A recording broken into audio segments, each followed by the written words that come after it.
We hit 10,000 followers. So now I will show you the pulley setup, the transmission, everything. So we're gonna start with the engine. It's a regular lawnmower engine, 21 horse V-twin. It's got the stock carburetor. Unhook the governor. I used some screws to hold that spring for the cable sheathing to go through.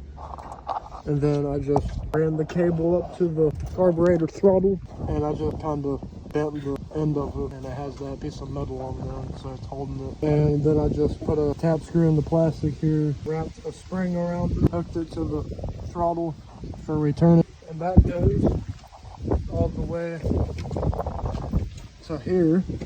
I just welded a bolt onto here, and then I put a nut here, and then another nut here. This is like a locking nut to keep this from moving. Welded another little nut here, and then this is the little spring thing that the choke goes on right here, so it don't get crushed by this, the cable.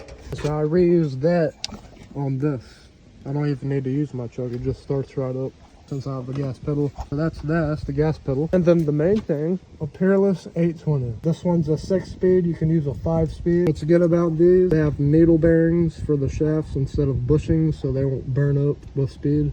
And so you just pulley swapping. On this I have 8 1/4 inch on the front, 3 1/2 inch on the back. Stock clutch, tensioner pulley, keeps it off of that, the shifter. Then I have another pulley here to direct the belt around the shifter on this side so it don't touch. You can see where it has. So yeah, it's pretty simple. It's a lot of fabricating. That's the hardest part.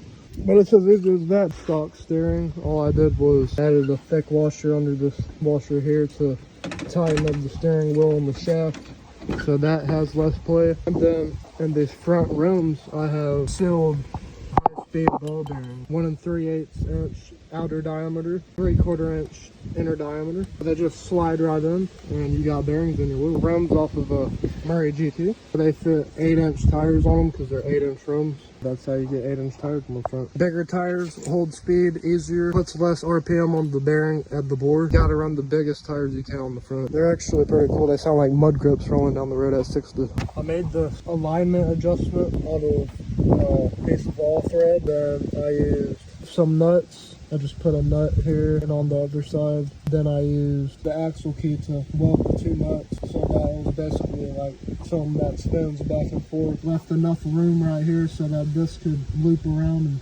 spin back or forward. That adjusts my alignment. Also, there's a nut here on the top. This screws into that. This actually will move back and forth a little bit for precise alignment adjustment. Then I just tighten this lock mode. Right now it's like that for a good alignment. So you can move this like this, or you can move this back and forth on this all thread.